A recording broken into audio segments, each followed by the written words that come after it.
On Thursday, I made $1,200 trading the exact same setup I look for every single day. This week, I've had a 100% win rate trading this model, and I've generated over 6% across 250K in funding. You do the maths. So without further ado, let's get into this trade recap.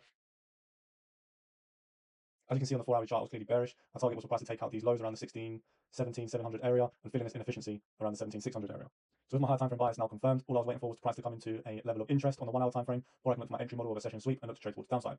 And as you can see, we have that level of interest being this breaker block, as well as this inefficiency which we're failing to close through, which is an overlapping point of interest which gives us greater strength or greater conviction in the position. Now that I'm down on my entry time frame with a 5-minute chart, I'm simply waiting for price to break above Asia high, creating a sweep followed by a market structure shift to start trading lower towards my higher time frame draw liquidity. If I play price through, we'll see what happens.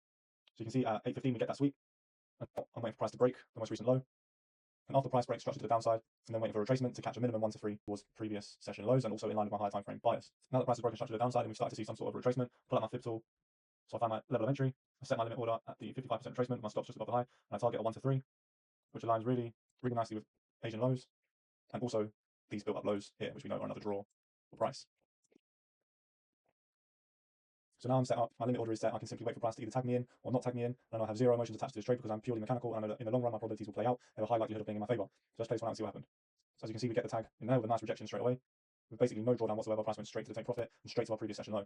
And that's exactly how I made $1,200 trading EURUSD on Thursday.